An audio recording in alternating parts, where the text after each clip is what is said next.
कक्षा 12 में आपका स्वागत है। चतुरस्र चौरा का अगला पैराग्राफ आज हम अध्ययन करेंगे।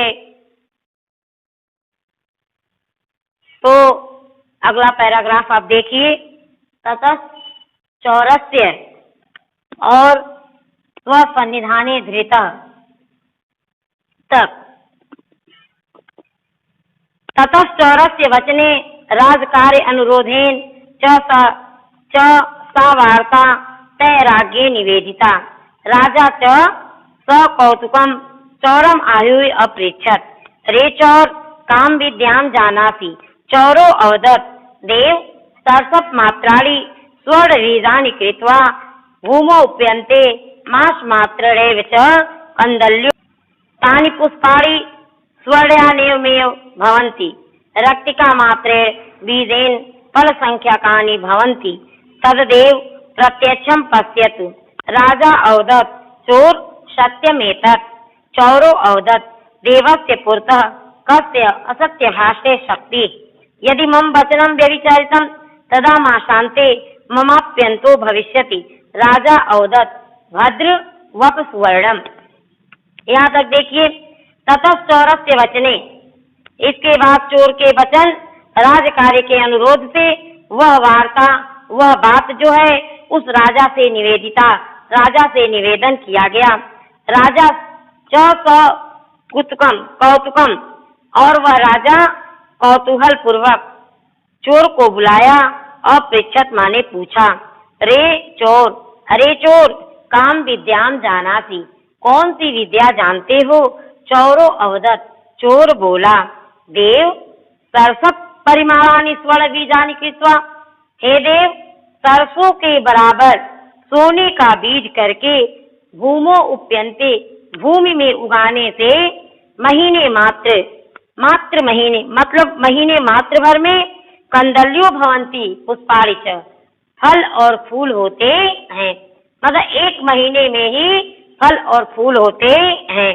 तानि पुष्पाणि, उनके फूल, वे फूल जो हैं स्वर्णान्येव भवन्ति, सोने के ही होते हैं। रक्तिका मात्रे, रक्ति मात्र बीज से फल संख्या कानि भवन्ति, अन्य मतलब अत्यंत संख्या वाले होते हैं। रक्ति मात्र बीज से अत्यधिक संख्या में होते हैं। तदेव प्रत्यक्षम पश्यतु। हे देव, प्रत्यक्ष पश्यतु, प्रत्यक्ष रूप से देख लें।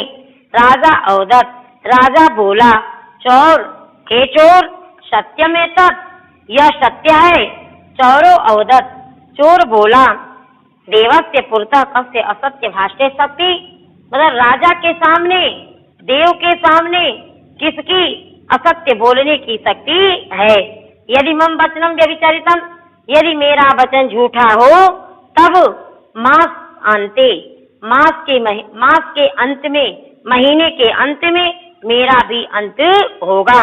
राजा अवदत्, राजा बोला, भद्र वप सुवर्णम, भाई सोना बो। अब इसके बाद है ततः चौरस्य स्वर्णम दायित्वा।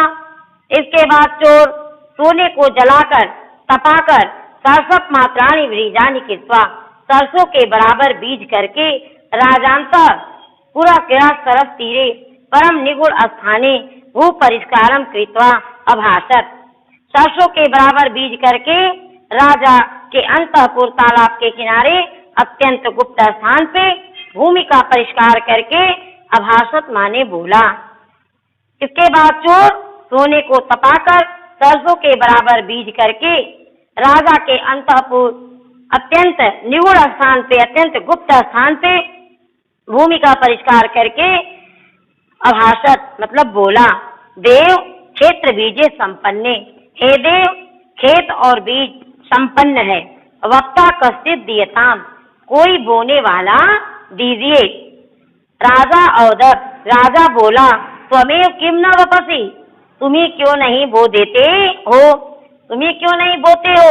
चौरो अवदत्, चोर बोला, महाराज, यदि स्वर्ण वपने एवं ममाधिकारो भवेत् तद अन्या विद्या कथम अहम दुखी भवामि।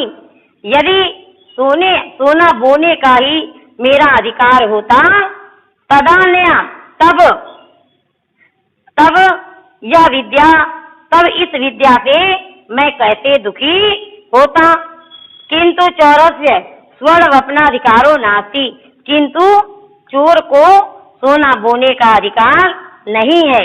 येन कदापि किमपि न चोरितम स्ववपतु, जिसने कदापि कभी भी कोई भी चोरी न किया हो वह बोए देव एवं किम न वपसि। चोर कहता है कि देव एवं किम न वपसि, हे देव आप ही क्यों नहीं बो देते हैं। राजा अवदत, राजा बोला, मैं आचार्येभ्यो दातुम तापचरणानाम धनम चोरितम, मैंने चारणों को देने के लिए, सेवकों को देने के लिए तापचरणानाम पिता के धन को चोरितम, पिता के धन को चुराया। चौरो अवदत, चोर बोला, तरही मंत्रियों वपंतु, तो मंत्री ही बो दे। मंत्रियों अवदन, मंत्री बोले, वयम राजोपजीवनम कथम अस्तीयनो भवाम, हम राजोपजीवनम मतलब राजा पे ही आश्रित है। कथम अस्तीयनो भवाम, कैसे मैं ये कर सकता हूँ।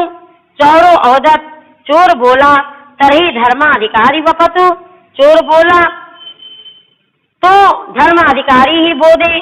धर्माध्यक्षो अकथयत, धर्माध्यक्ष ने कहा, मया बाल्य दशायाम मातुर्मोदकस् चोरिता, मैंने बाल दशा में मतलब बचपन में माता के लड्डू को चुराया है।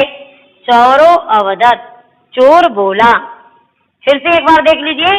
राजा अवदत, राजा बोला, मैंने सेवकों को देने के लिए पिता के धन को चुराया। चौरो अवदत, चोर बोला, तो मंत्री वपंतु, तो मंत्री बोले। मंत्रियों अवदन, मंत्री बोला, मैंने राजोपजीवनम, हम जो है मतलब राजा के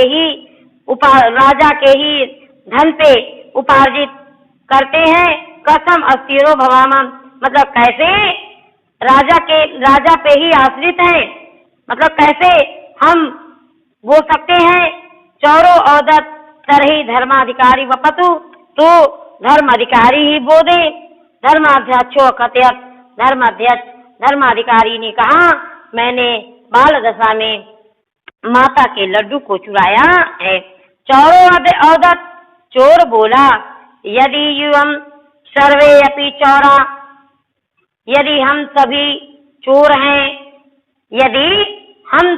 चोर हैं, कथम अहम एको मार्डियो अस्मि, तो कैसे मैं अकेला मारने योग्य हूँ, तो कैसे मैं अकेला मारने योग्य हूँ। तत्चौर वचनम श्रुत्वा, उस चोर के वचन को, तत्माने उस चौर वचनम श्रुत्वा, उस चोर के वचन को श्रुत्वा माने सुन करके सभासद सभा में उपस्थित सर्वे हसितवंत, सभी हंसने लगे। राजापि हास्य रस वनित क्रोधो विहस्य अकथयत, राजा भी हास्य रस से क्रोध, राजा का भी हास्य रस से क्रोध दूर हो गया। विहस्य अकथयत, और हंस करके कहा, अरे चोर न मारियोति, मारने योग्य नहीं हो। हे मंत्री कुबुद्धिरपि बुद्धिमान चोरो हास्य रस प्रवीरश्च, अने बुद्धिहीन होते हुए भी बुद्धिमान चोर हास्य रस में प्रवीर है, दक्ष है। ततो ममैव सन्निधाने तिष्ठतु, तब यह मेरे ही निकट, तिष्ठत माने बैठे, यह मेरे निकट ही बैठे। प्रस्तावे मां हास्यतु खेलंतु, प्रस्ताव में मुझे हंसाए और खिलाए। इति उक्त्वा स चौर राजा स्वर्ण सन्निधाने धृता, इतना कह करके, इति उक्त्वा ऐसा कह करके वह चोर राजा, उस चोर को राजा स्वसन्निधाने धृत, अपने समीप धारण कर लिया। न चौराधम कश्चित् स च हासेन विद्यया मृत्युपाशं समुच्छिद्य राज्ञो वल्लभताम गतः। श्लोक है, न चौराधम कश्चित्, चोर से अधम पापी, चोर से अधम माने नीच पापी, चोर से पापी नीच कोई नहीं है। स हासेन विद्या, वह चोर जो है हासेन विद्या, हास्य विद्या से मृत्यु पाशम समुच्छेद्य, वह चोर जो है हास्य विद्या से मृत्यु पाशम समुच्छेद्य, मृत्यु के बंधन को काट करके राज्ञो बलवताम गत, राजा का प्रिय बन गया, राजा का प्रिय हो गया। इस प्रकार जो है चोर जो है बुद्धिहीन होते हुए भी हास्य बुद्धि कुबुद्धि मतलब बुद्धिहीन होते हुए भी बुद्धिमान की भांति हास्य रस में प्रवीण दक्ष चोर जो है राजा का प्रिय बन जाता है, और वह राजा का प्रिय बन जाता है। राजा के समीप ही, राजा अपने समीप ही रख लेते हैं। हास्य रस में कभी कभी